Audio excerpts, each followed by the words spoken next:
السلام علیکم ناظرین، آپ دیکھ رہے ہیں آہٹ نیوز چینل اور میں ہوں عرفان امتیاز۔ ناظرین کرام، انتہائی افسوس کے ساتھ یہ کہنا پڑ رہا ہے کہ ہمارے مسلم فلسطینی بھائیوں پر ظلم تشدد کی انتہا ابھی تک جاری ہے اور کتنے مہینوں گزر چکے ہوئے ہیں، لیکن اب تک اسرائیل کی جانب سے ان پر جو بمباری کا سلسلہ ہے وہ جاری ہے، میزائل داغے جا رہے ہیں، ان پر ظلم کیا جا رہا ہے اور کتنے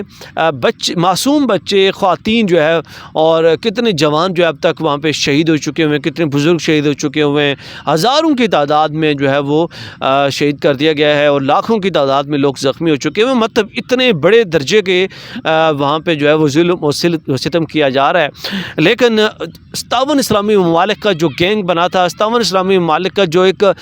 گروہ بنا تھا، جو کہ ایک ان کی جانب سے کہا گیا تھا کہ ہم ایک مل کر فوج بنائیں گے اور دیگر ممالک کے ساتھ لڑیں گے، یار کدھر کے وہ لوگ؟ کیوں نہیں لڑ رہے؟ ابھی یہ موقع تھا کہ اب آپ اپنے فلسطینی بھائیوں، مسلمان بھائیوں کے حق میں آواز بلند کریں، ان کے حق میں بولیں۔ وہ مر رہے ہیں لیکن کسی کو کوئی پرواہ تک نہیں، سب کو اپنے اپنے بزنس کی پڑی ہوئی ہے، سب کو اپنے کاروبار کی پڑی ہے، کسی کو کوئی فکر نہیں ہے کہ وہ معصوم بچے، وہ خواتین جو ہے وہ کتنے عرصے سے اپنے معصوم بچوں کے جو ہے وہ زخمی بچوں کو گودیوں میں لے کے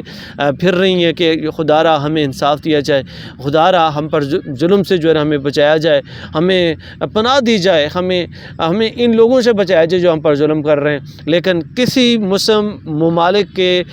کسی بھی وزیر اعظم پہ، صدر پہ، کسی بھی جو ہے وہ ایک ذمہ دار شخص پہ جو ابھی تک جو ہے وہ کان پر جون تک نہیں رینگ رہی، کوئی ان پہ کوئی اثر نہیں ہے۔ بھئی اتنے بے حس ہو چکے ہوئے، آپ بروز محشر، بروز قیامت آپ کیا جواب دوں گے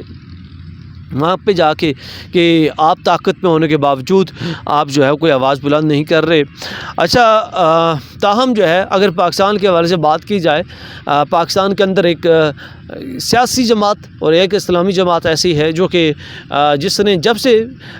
وہاں پہ اس فلسطین کے اوپر یہ بمباری کا سلسلہ شروع ہوا، جنگ کا سلسلہ شروع ہوا، اس نے آواز بلند کرنا شروع کی اور ابھی تک کر رہی ہے۔ میری مراد TLP، تحریک لبیک پاکستان، ان کی جانب سے ہر موڑ پہ جو ہے تمام مسلمان بھائیوں کے حق میں آوازیں بلند کی گئی ہیں اور ابھی بھی TLP کی جانب سے فیض آباد کے اندر جو ہے وہ دھرنا جاری ہے۔ آج لگ بھگ چوتھا پانچواں دن ہے جس میں تحریک لبیک پاکستان کی جانب سے فیض آباد کے اندر دھرنا دیا گیا۔ یہ وہ واحد جماعت ہے جو کہ پاکستان کے اندر اس طرح کے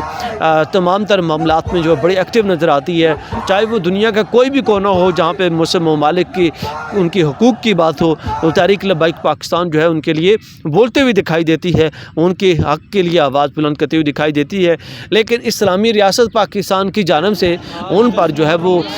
جو بھی فلسطین کے حق میں آواز بلند کرتا ہے اس پر جو ہے وہ ظلم و تشدد کی بھرمار کر دی جاتی ہے، ان کو مارا پیٹا جاتا ہے، فلسطین کے جھنڈے چھینے جاتے ہیں۔ بھئی کہاں کا اسلامی ملک ہے جو کہ اپنے فلسطینی ممالک کے حق میں تحریک کرنے پہ، ریلیاں نکالنے پہ انہی کے خلاف جو انہی کے اوپر جو ہے وہ ظلم و ستم کی انتہا کی جاتی رہی ہے۔ گزشتہ دنوں میں اگر ہم بات کریں تو اسی طرح دیگر جو سیاسی پارٹیاں ان کی جانب سے بھی آواز بلند کی گئی، لیکن ان کے اوپر بھی اس طرح لاٹھی چارج کیا گیا، ان کو مارا پیٹا گیا، ان کے ہاتھوں سے جھنڈے چھینے گئے۔ تو اسلامی ممالک ہونے کے ناطے، اسلامی ملک ہونے کے ناطے ہمارے وزیر اعظم پاکستان کو یہ چاہیے کہ وہ، کیونکہ وہ طاقت میں ہے، وہ اقتدار میں ہے، وہ تمام چیزوں سے مبرہ ہو کر اپنے اسلامی دوستوں، اسلامی ممالک، اسلامی بھائیوں کے لیے آواز بلند کریں، باضابطہ طور پر ایک جو ہے وہ کیمپین چلائیں تاکہ ان کو، اور وہاں پہ جنگ بندی کا جو ہے وہ ایک پراپر جو ہے نظام لایا جائے تاکہ ان لوگوں کو، ان معصوم بچوں کو، خواتین کو، ان جوانوں کو، بزرگوں کو بچایا جائے اس طرح کے ظلم تشدد سے جو کہ اسرائیل ان کے اوپر کر رہا ہے۔ اچھا، اس کے اوپر ایک اور جو ہے وہ ظلم کی انتہا یہ ہے، اتنا بے حس ملک ہے یہ کہ اس ملک نے اپنی جو پارلیمنٹ کے اندر ہے ایک باضابطہ طور پر قرارداد پاس کر دی ہے، قرارداد منظور کر لی ہے۔ اس میں